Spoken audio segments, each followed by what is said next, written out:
비평이나 비판을 하는 것은 자유고 본인의 자유고 필요할 수도 있습니다. 예. 뭐 무조건 뭐 다 잘한다고 할 수는 없겠죠. 근데 중요한 것은 그 비평이나 비판이 정확한 사실에 근거해서 정확한 논리적 연결을 가지고 예. 진행되느냐. 그럴 경우에는 정부에 도움이 된다고도 얘기할 수 있습니다. 근데 현재 유시민 작가의 그 비판은 증거나 근거가 상당히 빈약한 조건에서 예. 주관적 추측에 기초한 주관적 견해를 가지고 예. 이재명 정부를 좀 과도하게 낙인 찍는다 그럴까요? 뭐 비판을 한다 그럴까? 그런 측면이 있기 때문에 저는 이게 수준 높은 어쨌든 비판과 비평은 아니다.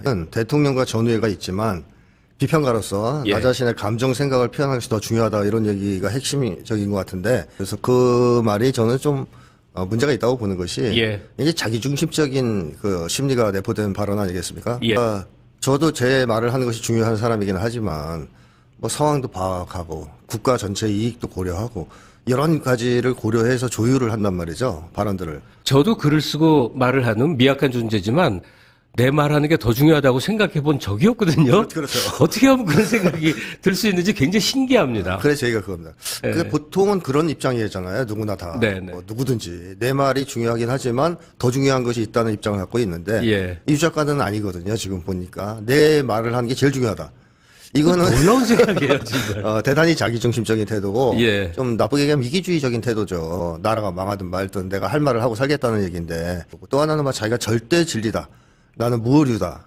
뭐 이런 입장이 있을 경우에는 저런 말도 가능합니다만 이 말에서 나타나는 것은 이제 앞으로는 대통령과의 관계에 연연하지 않겠다 더 이상 관계가 끊어져도 상관없다. 내가 할 말을 앞으로 더 하겠다. 이런 어떤 일종의 선천포고랄까요. 따라서 앞으로도 강경 발언을 더 이어갈 가능성이 높다. 이렇게. 왜? 유시민은 왜 저러는가? 유시민 작가가 지금 평정심을 상실한 상태다. 그러니까 제가 볼 때는 일단 유시민 작가가 계획했던 이 정치의 흐름, 이 좌절된 데서 오는 구석에 몰리는 듯한 심리? 이게 예. 지금 큰 작용을 한 게 아닌가 싶습니다. 합당 문제라든가 조국당과의 또는 조국 대표의 3위 추락, 예. 국회 입성 실패, 뭐 이런 것들을 보면서 이제 짜증이 나고 화가 날 수 있는 거죠. 거기에다가 예. 당 문제에 대해서 이재명 대통령이 이제는 손을 대려고 하는 것 같기도 하고 그러자 이제 거기서 더 이상 못 참겠다. 마음대로 안 되는구나. 내가 나서서 해야 되겠다. 강력한 이해관계 결탁일 수도 있겠죠. 일종의 한 그룹들 있지 않겠습니까? 예, 오랜 세월 같이 해온. 예. 예. 그 안에서 이 유시민이 차지하는 역할이 있을 테니까 그 사람들의 이익을 충실히 대변하기 위해서 뭐 이런 총대를 맸을 가능성도 있죠. 문재인 대통령 시절에는 사실 거의 이런 비판적 발언을 안 한 걸로 기억하고 있어요. 어영지식인이 되겠다고 스스로 그랬고. 얘기를 하셨죠.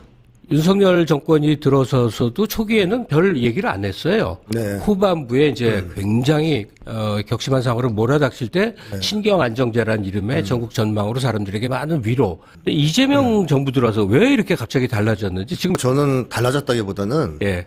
유시민 씨는 일관성이 있는 삶을 살았다고 생각합니다. 그러니까 유시민 작가가 자기 쪽 조직이다. 뭐 심리학자 속에서는 내 집단이라고도 합니다. 네. 내 집단, 외 집단. 내 집단이다. 여기에 속해 있는 사람으로 자기를 인식하고 있다면 그 집단에 대해서는 그야말로 좀 과도할 정도로 방어를 예. 하는 쪽이었어요. 예. 반면에 외 집단이다. 또는 상대방이다. 이럴 때는 정말 가혹한 아주 거친 비판들을 쏟아내 왔습니다. 예. 그 점에 있어서는 유시민 작가의 인생에서 단 한 번도 저는 바뀐 적이 없다고 봅니다.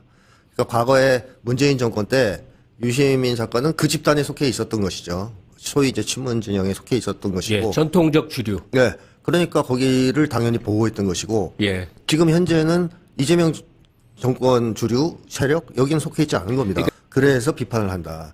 이런 점에서 본다면 과연 유시민 작가의 비평과 비판이 확실한 공정성과 일관성을 갖고 있느냐. 그렇다고는 볼 수 없다는 것이죠. 굉장히 파벌 중심, 진영 중심, 자기가 소속된 집단 중심의 이중기준, 내로남불의 성격을 좀 많이 가지고 있다. 그렇죠. 그런 점에서 비평의 수준이 좀 문제가 됐던 것 같습니다. 과거부터. 예. 아니, 이재명 대통령이 노력을 한다고 해서 지금 상황이 호전될 수 있는 흐름은 아닌 것 같습니다. 예. 왜냐하면 그럴 경우에는 유시민 작가가 열어놨어야 되거든요. 언제든지 불러주면 대화하겠다라든가. 그렇죠. 뭐 이런 태도를 보여야 되는데 이제는 불러도 안 만난다고 얘기하지 않습니까? 너무나 단호한 입장을 네, 보이고 네. 있는 거죠. 그렇다면 이재명 대통령이 여기서 무슨 노력을 할 수 있겠는가 싶고요. 예. 그래서 유시민 작가가 이 노선을 고수하는 한 저는 앞으로도 계속 이 민주진영 내의 분열 예. 뭐 이런 것들이 좀 가속화될 위험이 있지 않을까 하는 우려가 있습니다. 예.